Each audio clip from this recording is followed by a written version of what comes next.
たくさんのものを失った。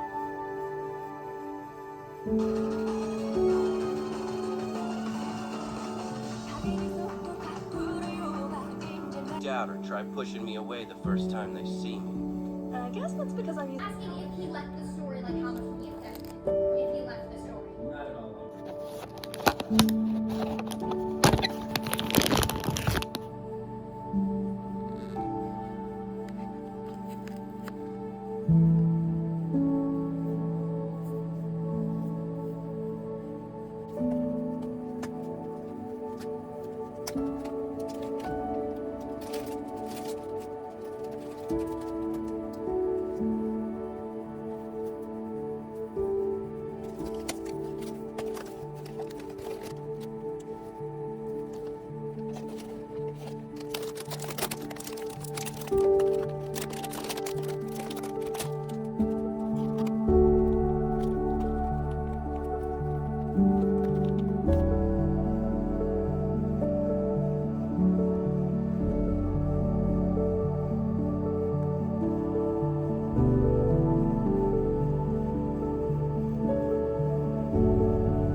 Hi friends, welcome back to my channel.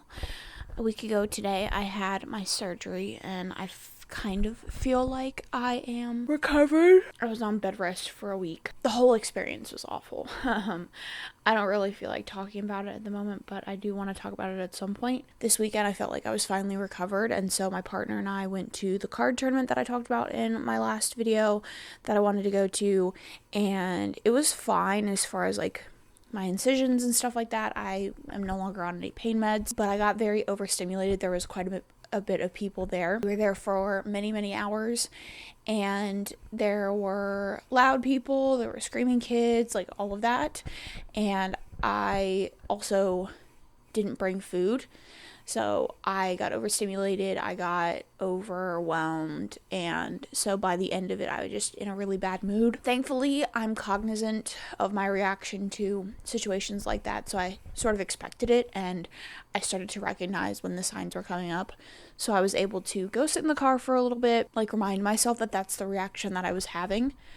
I used to not be able to. It's really hard for me to describe my feelings or figure out my feelings, so I would just be feeling very like in a irritable, bad mood, and I would never know why from situations like this. And so being able to recognize it and know that there are steps that I can take to like make the situation better was really nice. It was a good time. I had a lot of fun. I'm really glad that we're like getting back into card games and stuff. This week I'm definitely going to be focusing on rest. I am tired. I pretty much knew after Sunday, because I don't socialize that much, that not only would my introverted, slightly still agoraphobic, anxious brain be very overwhelmed, but so would my autistic brain. And so I knew that that would be what would happen, and I knew going into the week that it would take a little bit for me to recover. I'm fine with, obviously, because like my body and my brain comes first, and I'm not trying to fight what I need. Let's talk about the books that I want to read, because I'm changing shit up. Yesterday I went to the library and picked up a bunch of books that I had reserved. I still have a ton that I'm waiting for, but these are just the ones that were readily available. I am currently reading a couple of things.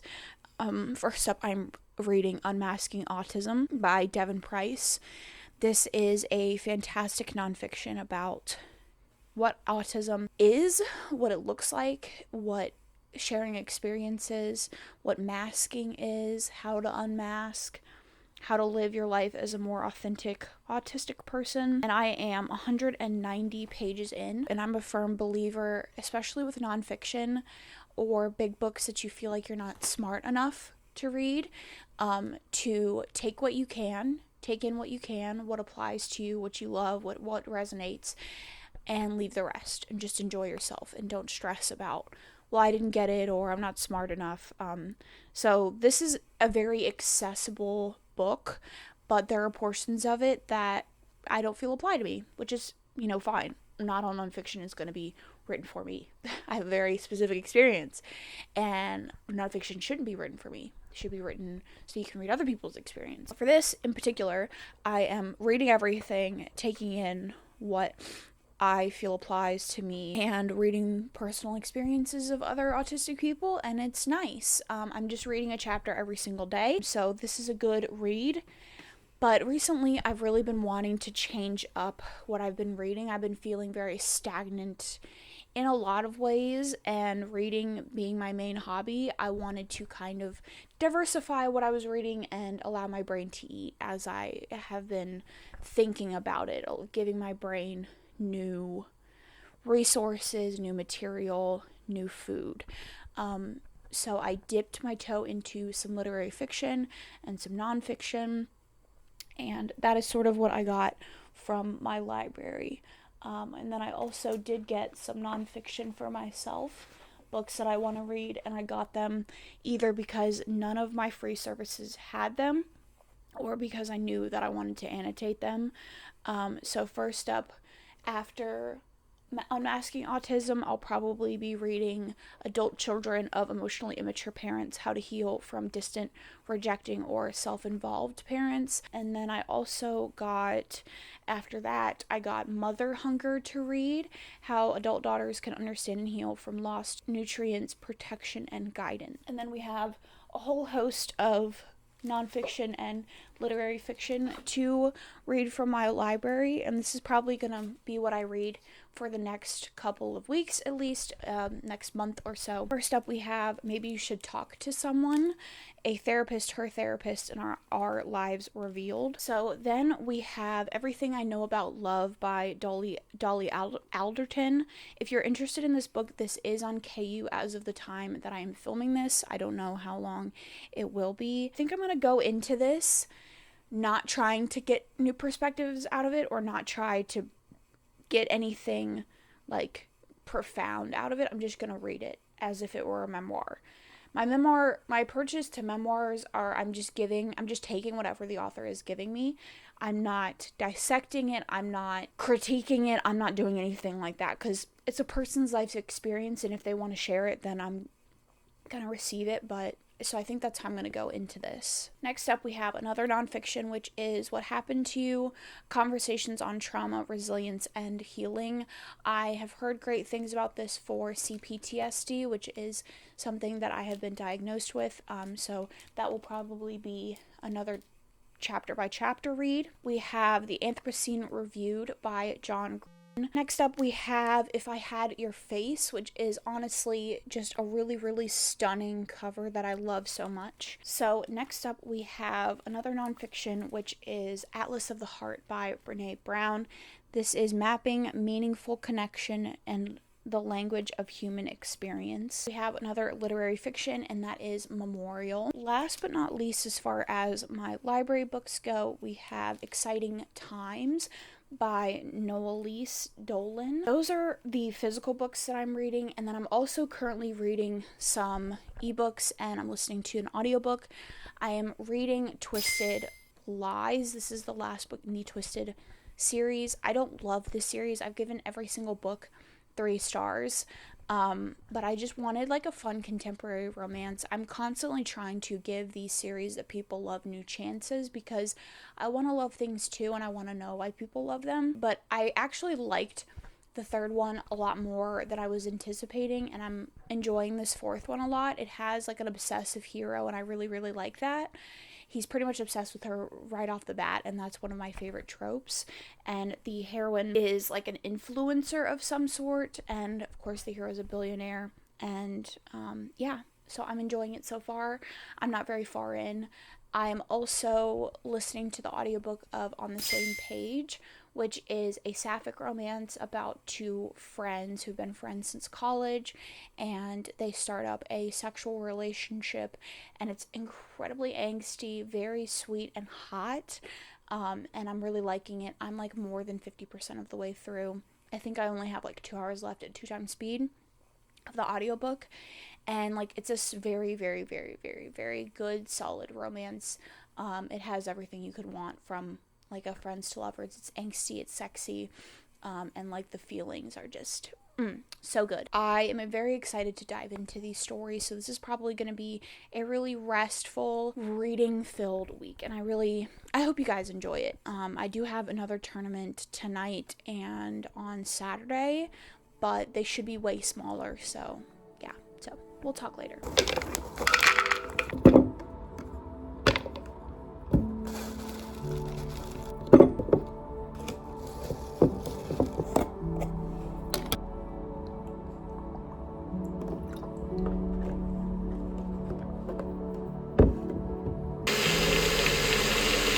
A little too much oat milk in, but cheers. Not bad. My lunch shake, I have found that this is a good thing that I can make really easily and that I enjoy eating, which can be a struggle. It's the home they grew up in, the one they come home to.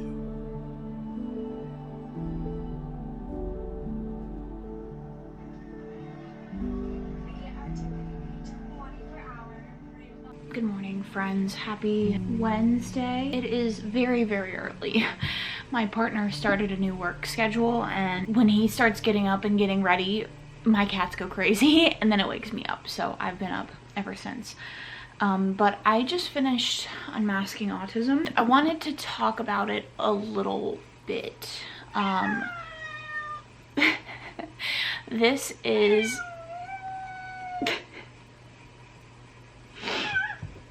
is my first book on autism. I was diagnosed about 8 months ago, I would say, and I've been in therapy with an autistic therapist ever since. It's something that I have questioned for about 2 years. I never really considered it until I started watching creators who had similar experiences to me, who I felt like I could relate to, and it possibly could explain some of the ways that I have felt my whole life. And I didn't really feel ready to tackle a book about autism because I didn't know emotionally how I would deal with it. It's been sort of a weird process since my diagnosis.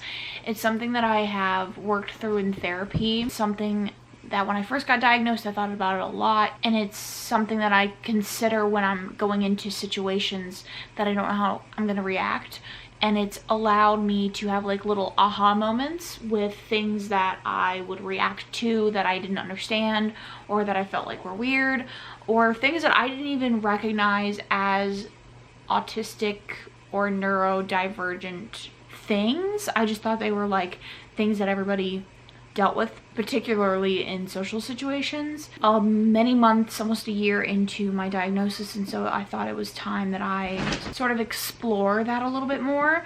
And I had heard good things about Unmasking Autism, and I picked it up from the library and decided that I wanted to own a physical copy so that I could annotate it, and I did. I have some exercises that I want to do. So overall, this book, I don't rate nonfiction, especially something that draws really heavily on someone's life experience. I don't like to give a qualitative number to that, so I didn't rate it. However, I am leaving this book feeling a little bit unsatisfied. The second half of the book, where we get to the meat and potatoes of the story, which is unmasking the idea of not conforming to neurotypical standards of behavior and living a more authentic life, I started to lose it a little bit. First and mainly, this is a very specific type of autism, to the point that I almost had a crisis about, well, if this is what every autistic person's life looks like, then maybe I'm not autistic, maybe I'm faking it, maybe I'm wrong. Like, I had an entire crisis about what I thought I knew about myself. I do feel reassured going into Goodreads comments and reviews and stuff, showing that a lot of people felt like this is a very specific view of autism, which is not a problem. I understand that autism is a spectrum and everybody's experience is so vastly different. This specifically says multiple times that every piece of evidence, all of the research and everything, the portrayals in the media, they are skewed towards like a white male autistic person. Like the way people think about autistic people, all of that, how we see them is skewed towards like the quirky, really smart white kid in class, like that sort of portrayal. But that is what we got in this. We got a very like quirky, very nerdy, kind of weird, like stuffed animals, likes going to anime conventions, like that sort of portrayal, and that's not breaking the mold. I wanted to talk a little bit about my own personal experience. This is the experience of a girl who grew up with a lot of factors going in. So I'm white, I am a cis woman, I am straight. I grew up in a low-income household of a single mother, of a dad who was in and out of my life. I have CPTSD, I have depression, anxiety, and there is something to be said about the comorbidity aspect of it is pretty important, especially for me, because I do have so many diagnoses: CPTSD, PMDD, anxiety, depression. I have so many diagnoses that it feels like I'm faking it. And that's a really hard thing to grapple with, especially when you have a history, as I think a lot of people do, of downplaying your own needs and refusing to acknowledge that you might need help, or believing that you are faking something for attention or something like that. It's important to recognize that this is a common thing. Often autistic people have other things going on, and there are definitely some quotes, especially in the beginning of the book, that I really stuck with, that really like kind of took my breath away and made me say, wow, like that's really how I feel. I understand that. There's some exercises that I really love. There is talks about pruning and stuff like physiologically with autism that I appreciate, sort of like the tidbits of that I learned in therapy that I don't know if I would have learned otherwise. So this gives a little bit of a glimpse into that. This doesn't really dive deep into the confusion and the figuring out process of autism. I know that this is like a book on unmasking, and it's not necessarily guiding you to your diagnosis, but to tout this as a book for people who are questioning, I don't necessarily see that. Confusion, the second guessing, the minimizing is a massive part, at least for me. There was a part of me that heard the symptoms, that heard the behaviors, that heard what it was like, and I was like, yes, I recognize that. But there was also a part of me that was like, well, what if that's not what I have? What if that's not me? And there's a lot of confusion around identifying or recognizing you're autistic, especially around things like accommodations and requesting and expressing your need. Those two things like coexisting is very hard to deal with. And the idea of having a disability and this thing being something that is deserving of accommodation or deserving of recognition from others is hard to like deal with, is hard to accept, I think. And that's a very specific instance, but if you spend the first 120 pages of the book talking about autism, how it presents, what it looks like, experiences, I think that's an important part to tackle. And I could be incorrect, I'm just one autistic person. I can't say for sure that that's like a universal experience, but confusion is a massive part, and I don't necessarily think that the pre-part was established. There was a lot of conversation about she didn't know she was autistic until this time, with not even one example of figuring it out. Yeah, there was just something lacking. But I did want to talk about some quotes. So first up, we're talking about special interest and productivity and like starting hobbies and quitting them. And this says, under a capitalist industrial time frame, any project that is abandoned or left unfinished is seen as a failure. Time wasted because it didn't result in a clear end product. But when we look at time as a series of cycles or spirals with goals that are ever shifting, we can recognize that the learning and reflection we put into aborted projects or even into masking often pays off, just not in the way we expected. Every disappointment or failure teaches us something about what we want and what is best for us. Reframe failure as data and everything changes.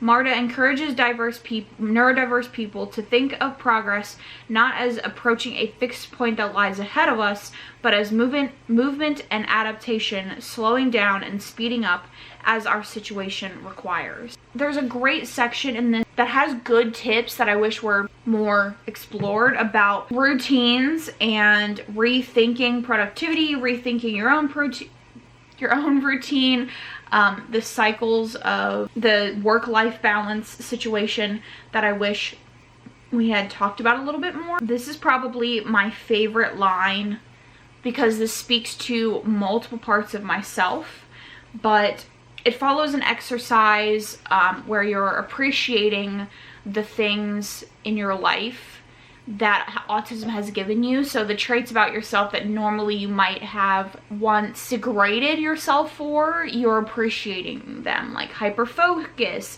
special interests. This quote's probably my favorite of the entire book, and it's, self-stigma is a liar.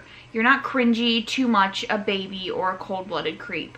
You're a marginalized person with many beautiful and unique qualities. Your needs are value neutral, and your emotions are helpful signals to respond to that don't merit any shame. And that just speaks to like multiple parts of me, because again, needs are a very, very hard thing to express for me, as I'm sure it is for a lot of people. Another great line is, once you've proven yourself capable of suffering in silence, neurotypical people tend to expect you'll be able to do it forever, no matter the cost. And then I'll put in some other quotes that I really like. I will appreciate it for what it gave me, and I will look for other materials that might be beneficial to me. I finished the audiobook of On the Same Page.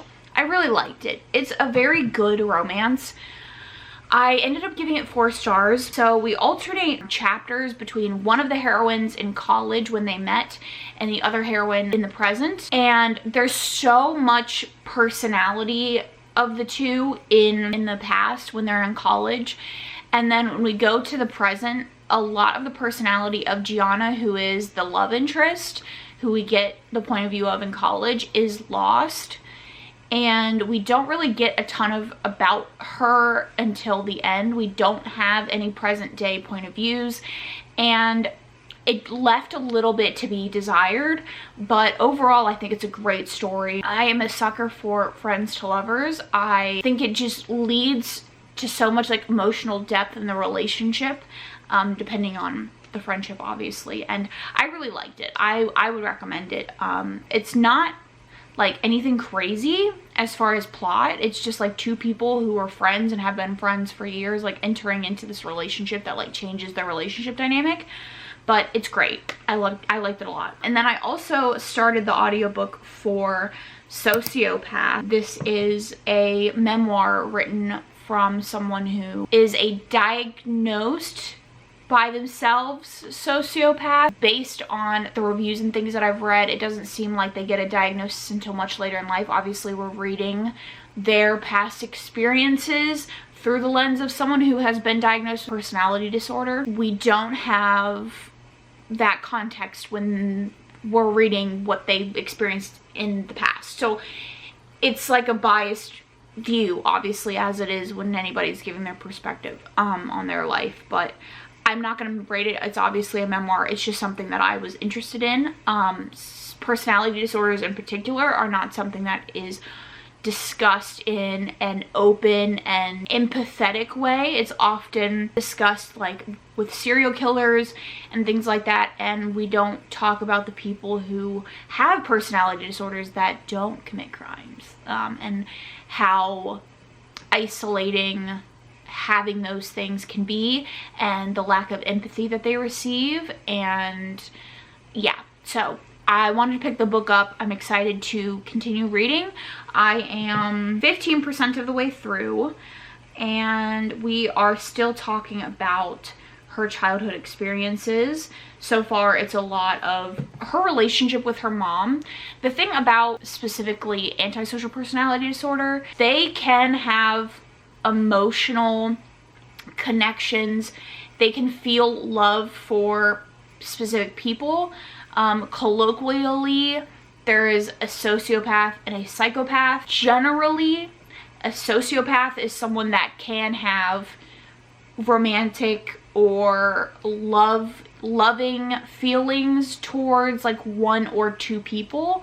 And she has what would be considered a like daughter love for her mother, in that she leans on her mother for guidance, for safety, for a stable sense of self. She looks to her mother for a sense of right and wrong. She gauges her mother's reactions to determine how she's presenting as a child. So her mother is really like her central stability figure. She has little to no relationship with her father at this point in the story, and he was sort of an absentee father. And she has a younger sister who she has a good relationship with, and she feels protective of her sister. And so we're getting a lot of stories of like the relationship with her mom, and the little things that she has done in childhood. And we're getting a reflection of how hard her personality disorder is on her family, but it's more obviously through the lens of her feelings about how they're feeling about her, if that makes sense, her responses to their responses. So as an empathetic person, or as someone who can relate to others, it's easy to understand where the mother is coming from, but it also gives you a fresh perspective into a child's need for connection and empathy, even if they don't necessarily feel that for other people. Just being understood is a fundamental part of being human, regardless of whether you feel a sense of right and wrong, a sense of remorse, a need to follow societal rules. Everyone needs to feel understood. Everyone wants to feel understood. And so she's doing these things that feel almost compulsionary to her, while seeking out validation and understanding from her mom, who is giving that less and less. So it's an interesting read for sure. I'm listening to the audiobook. It's narrated by the author, and it's an interesting read. Yeah, that's what I'm currently reading. I've been talking for a really long time, and I need to start getting ready for work, so I'm just gonna get right into it. And we'll talk. I'm gonna get right into the day and we'll talk later.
figured we could talk while I eat my orange chicken and crab rangoons, or cream cheese rangoons. So I alluded to this, or I said this earlier in the video, but last Tuesday, it's Wednesday today, but last Tuesday I got surgery. I've never had surgery before. I've never been under general anesthesia. And I went in having talked to people about it, like talked about their experiences, what it was kind of like, what it was gonna be like.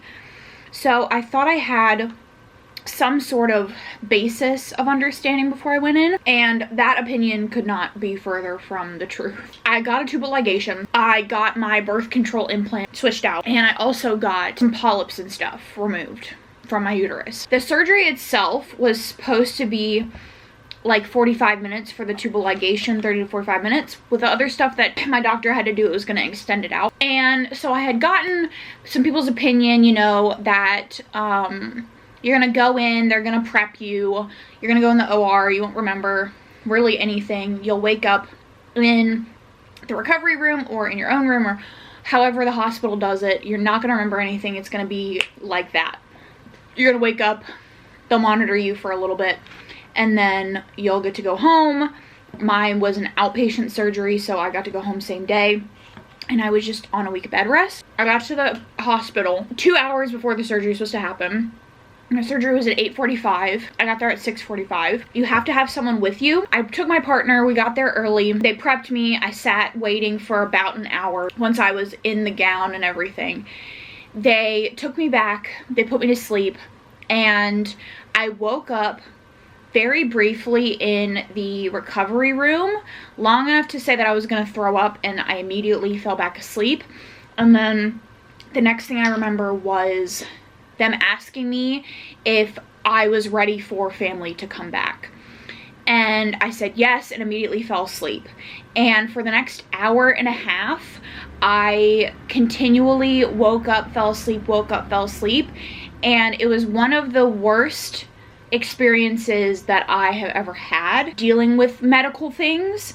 I was not expecting to feel like I had zero control over my body, and I was incredibly overwhelmed. I wanted to cry. I just wanted to leave and go home. I obviously couldn't until I was awake and like using the bathroom, and you know, everything was functioning and they could verify that. I would wake up, look over at my partner next to me, and he would just be like staring at me or like on his phone or whatever. But it was so overwhelming because not only did I feel guilty that he was there all day, aka people pleasing, thank you Autism and CPTSD, but I was more concerned going in about the fact that he had to be there all day than the actual surgery itself. And then when I woke up, I felt bad that he was having to be there, and I also felt bad that I could not wake myself up, that I kept falling asleep. I felt like I couldn't control anything, and it was a really, really awful feeling. I wanted to just get away. I wanted to just go home, and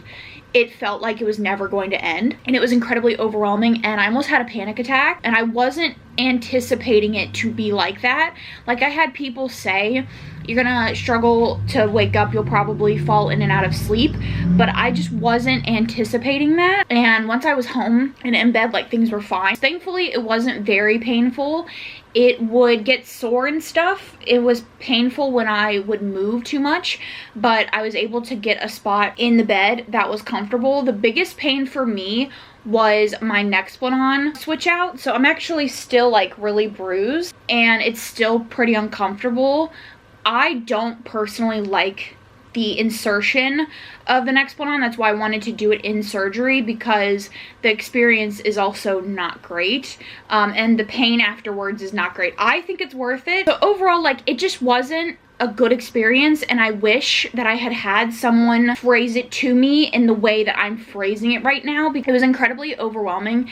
And I don't want anybody who's going into surgery, hi sweet girl, I don't want anyone who's going into surgery to feel scared. From what I gather, this is like a pretty okay experience for most people. It jarred me so much that I talked about it in therapy.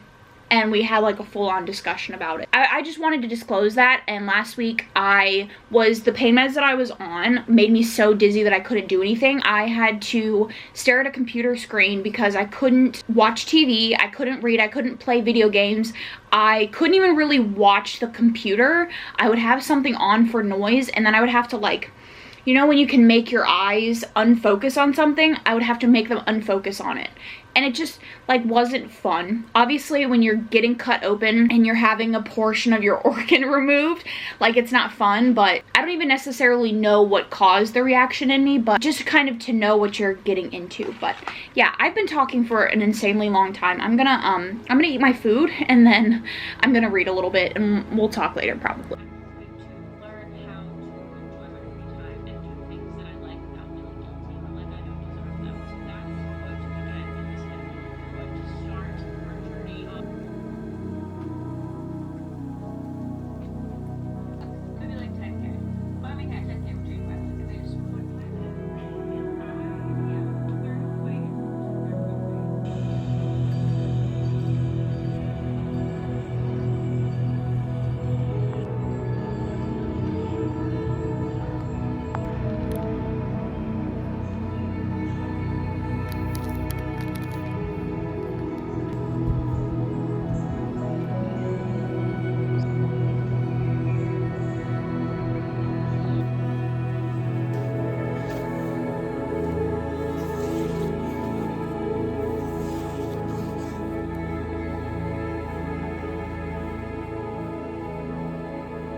Alright, so, good morning, friends. It is Thursday morning. Cheers. I thought we could talk about how I've been feeling lately. This is just a very chatty vlog so far. This is kind of unusual, but I'm not hating it. I just have like a lot going on recently that I feel like talking about. I have been feeling kind of interesting. That book that I talked about yesterday, in addition to all of the social things that I've been doing, have left me pretty tired. I did a Lorcana, which is a card game event, on Sunday. There were a lot of people there. It was a long day. I enjoyed my experience. I'm happy that I did it. I'm going to continue to do it. In fact, I did it yesterday. Tuesday night. Yeah, Tuesday night. A lot less people, but still. We used to play Magic, another card game, a long time ago, and I had similar issues, but I hadn't really gotten the words to describe what was going on, and so I thought I just couldn't be very social for very long, which is true. Not necessarily the social part, but I just get overwhelmed eventually by noise and people and things, and the combination of those three things. I'm not mad that I went. I'm gonna continue to go. It just reinforced something. I need to do the things that recharge my batteries, aka reading. I need to be mindful of what's happening in the moment. It's very easy to get overwhelmed and not realize what's going on. You just have this general sense that something is wrong. I was able to pinpoint why eventually. I don't mind the, you know, rest that comes along with it, because I think the benefits of getting out of the house, being social, playing a game that I really love outweigh the having to rest and recuperate. I think that's just a fact of my life going forward, and that's something that I accept, and I don't look down on myself for having to take those steps. I at one point wished that it wasn't a part of my life, but now I've come to a point that I understand it, and I look at it like my brain is so big and so smart, and it cares so much about me that it's literally processing every little bit of stimuli that comes my way. And when I think about it that way, I feel like Jimmy Neutron, and I just have like a really big brain. I appreciate that my brain does that for me. I've been resting this week. I did have another tournament on Tuesday. We have another tournament on Saturday, and that one should be a little bit bigger than this Tuesday one was. And then I think I'm gonna take the week off from Lorcana and go back the following week. Depends how I'm feeling on Saturday. But so I have been feeling a little bit drained, a little bit tired, but I have noticed that the time that I am taking to rest and enjoy my hobbies and things have been more restorative.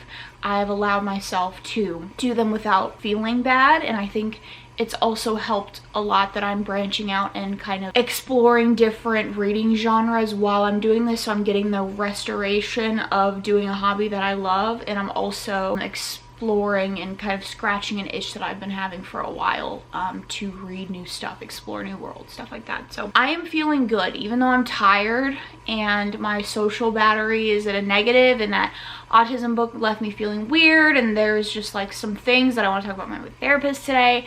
Overall, I would say I feel good. I'm reading some good books. I started Maybe You Should Talk to Someone, and I got 150 pages in. I'm enjoying this. This is a combination of like memoir style chapters where she's talking about her own life as a therapist and the things that she's dealing with during this time, this big crucial time in her life, and the things that she's doing in therapy and learning, while also giving some like anecdotal stories about her own patients and things that she told them, and like some common therapist techniques. And it's good. I'm enjoying it. It's quick. The writing is very easy and snappy. I got one chapter into Adult Children of Emotionally Immature Parents, basically just the intro, and I'm hoping to get through the second chapter this evening. I didn't listen to much more of Sociopath. I am now 27% of the way through, still enjoying it. We are now into her college age. And then I also got 30-ish% of the way through Twisted Lies. I don't know if I mentioned this in a previous clip, but I have kind of a not great relationship with this series in particular. I don't want to say the author because I haven't read her other series, but every single book feels like the author sat down with a whiteboard and said, what is the most unhinged shit that characters can go through? And then she shoved all of that shit into one book. And so the books feel very like high energy, high emotion all the time. And we never have any like falling action. We never really have much in the way of emotional development between our characters, which is fine. Like, not every romance needs to be the most like Kennedy Ryan level shit. I'm not saying that, but for me, I was not getting the emotional investment that I wanted from the characters. Going into this, I am 30% of the way through, and I am really, really enjoying this. This might be a bold claim, but I can see this being a 5 stars just from Christian alone. I do really enjoy Stella's character. She's like an influencer. She holds everything very close to her chest, and her grandmother is in a long-term care facility for Alzheimer's. And so she's just juggling a lot, and she doesn't feel like she can tell people about what's going on with her. And Christian is a billionaire, of course, who owns the security companies, but he also owns the apartment complex or penthouse, whatever they're called when they're really like high end, that Stella lives in, and he's obsessed with her. And I really, really, really, really like that trope. I think all men should be obsessed with women in a healthy way, and I think women deserve to be coveted, that worshipped, and I'm loving it so far. So he has a great personality, and all of his chapters are just how much she's like fucking with his life unintentionally. The thing that I'm really enjoying about this is because I feel like with really cold, stoic, tend to be billionaire romances, when you're in the head, or like mafia, when you're in the head of the hero, it's like, oh, I'm obsessed with her, I don't know why, but we don't really see it doing other things. But like, this is like fully like, it's fucking with his sleep. He's like pulling his employees off of other jobs to like take care of her. Like, he's fully just obsessed with her, and it's fantastic. I'm really, really liking it. It's sort of like a fake dating situation because she's an influencer, and she thinks that if she is in a relationship with someone and posts about it online, she'll get more followers, which will allow her to have brand deals, which brings in money, obviously. And she got fired from her job at a fashion magazine, and so she's floundering a little bit, struggling a little bit, and Christian is just anticipating her needs, and it's really good. I'm really liking it. And the things that I'm reading are like a perfect balance of things, like having a nonfiction for myself, having a nonfiction for fun, having an audiobook that's a nonfiction but it's like a memoir style. This is a memoir style. It's not really like I'm trying to fix myself, I'm just reading about other people's experiences, and then having a romance on top of that.